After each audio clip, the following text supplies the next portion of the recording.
Ladies and gentlemen, and this is Why Did the Mensheviks Lose to Bolsheviks? Short animated documentary by the channel History Matters. When the Russian Revolution broke out, the Bolsheviks won the only game in town, and one of their rivals for power were the Mensheviks. Yet, as you'll know now,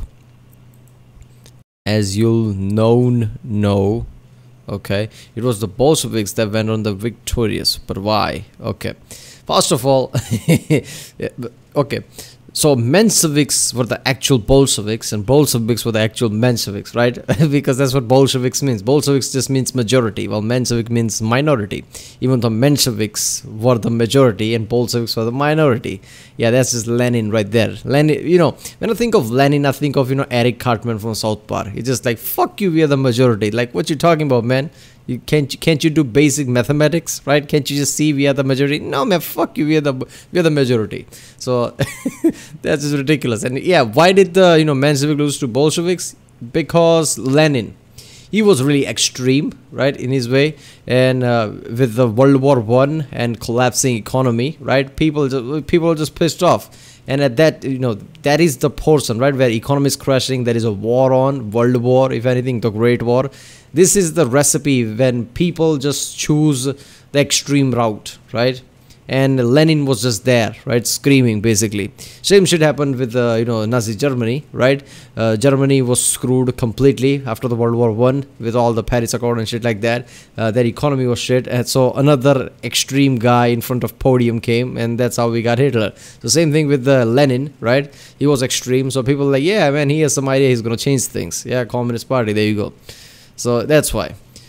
But yeah, History Matters is a great channel. I love reacting to this channel because they always, post videos 3-4 minutes, right? They're explaining complicated topic just awesomely, especially that, running down the field, right? Flower field or whatever that is. That's the best scene there is. So let's watch it. The Russian Revolution, Oh, wait a minute. Oh, there we go. Throughout the Russian Revolution, many of you will know that the Bolsheviks weren't the only communist group involved. In fact, another group, the Mensheviks, had a major part to play in. For much of 1917, they stood firmly opposed to the Bolsheviks in many ways. Yet, as you'll know, it was the Bolsheviks who ran Russia in the wake of the revolution and not the Mensheviks. Which raises the obvious question, why? Why did the Mensheviks lose out to the Bolsheviks? So, to begin, it's important to note that the two used to be part of the same political party, the Russian Social Democratic Labour Party. After some small ideological disagreements in 1903, this party broke into two parts. The first, led by Vladimir Lenin, was the Bolsheviks, meaning majority. Isn't that ridiculous? Even the Hitler had the same scenario. Hitler was part of a party, and Hitler's idea was so radical. He was a different portion of it, so he created his different part, right? Nationalist, something, basically pronounced Nazi. The second, led by Julius Martov, was the Mensheviks, meaning minority. When World War I broke out in 1914, the Mensheviks and the Bolsheviks were both firmly opposed, and when public opinion started to turn against the war and the Tsar, both smelled an opportunity. When the Romanovs were ousted and the February Revolution was completed, Russia had a brand new government. Well, actually, it had two. The Provisional Government, which had the support of the remaining Russian state and its old allies, and the Petrograd Soviet, which was a rival government made up of the Mensheviks, the Bolsheviks, and many of the socialist revolutionaries. And side note, for about a month, both of these governments were housed in the same building. Which must have been quite awkward, given that the coming revolution was just down the hall to the left. At first, the Petrograd Soviet... One side is supported by the state and everything, the other side is completely like revolutionaries, right? Having them in same building, I mean, can you just imagine that scenario? Like, holy shit, that's like two, like, oh, okay, the revolution's coming. You bet your ass. Every time they walk down the hall, right? Damn, that is some ridiculous shit. It was dominated by the Mensheviks. For the most part, they believed that the best course forward in order to establish a communist state was to support the provisional government, because they felt that Russia's economy wasn't sufficiently developed enough to make the leap to communism, and instead it needed to go through the industrial capitalism bit first. Oh. Whereas the Bolsheviks had very different ideas. What? Oh, we need capitalism and everything that capitalism brings to just boost up economy so we can crack down on capitalism. That's some shady shit right there, right? Like, that's one of the lowest shit that is. Like, you point blank admit that you need capitalism just to succeed right now, and then you'll basically crack down on capitalism.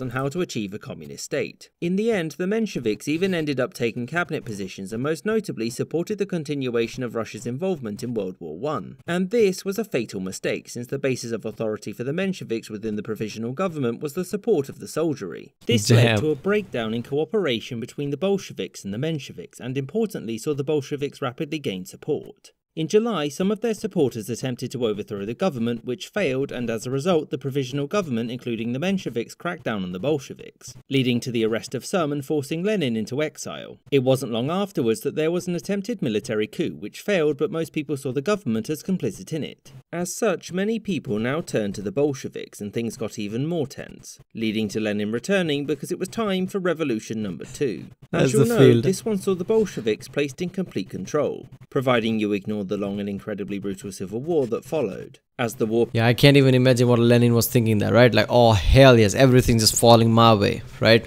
Imagine people just wanting you to come back, right? We need Lenin back. Things have gone so much to shit, we need Lenin back. Lenin is extreme ideas. Imagine him getting that letter. Progressed, the Bolsheviks, who were now calling themselves the Communist Party, centralized power and removed the Mensheviks and other leftists from government positions. This expulsion didn't mean the end of the Mensheviks, though. As a result, many went south to Georgia and briefly ran the country until it was conquered by the Reds in 1921. And in the same year, a group of disenfranchised sailors on the island of Kronstadt, just here, launched a rebellion against the government. It was mostly an anarchist one, but there were some left-wing sympathies amongst the rebels, and so after crushing the revolt, the communists promptly used it as an excuse to ban all other competing parties in the country. Menshevism had finally lost out to Bolshevism. I hope you enjoyed this episode and thank you for watching, with a special thanks to my patrons James Bizaneda, Jordan Long, Marcus R. Ripley, Lexi Schwinn, Robert... Yep, so there we go. Yeah. So seriously man, first of all, if there's a guy who has, first of all, parties, right? This is a two example of Nazis and communism here with Bolsheviks, right? Like two similar example. Parties should know better who they let in, right? And how extreme that idea is, let's just say, for for even the future references, like who you're letting in your basically party, right? If he has your ideas but somehow it's too extreme even for you, maybe you should think about if you want to let him in or not, because that's what happened with the Lenin, right? That's what with Bolsheviks basically. That's what happened with the Hitler, right? In his party basically. So people like, oh, look at that, he's hot right now, he's hot with the public, he's extreme, but his idea just he can amp up the public, right? Every time parties get duped like that, like, oh, look at that, he has charisma, he can amp up the people. But you need to understand that his extreme idea, he will be too big for even your party, and he'll basically, kick you out, right? Create your own party and create this extreme mess. You just gave him power to do that.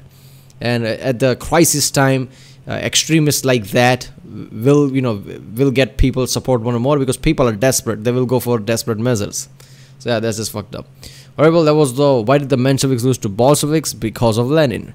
By the channel History Matters. If you like my reaction, don't forget to subscribe, and yeah, I'll see you next time.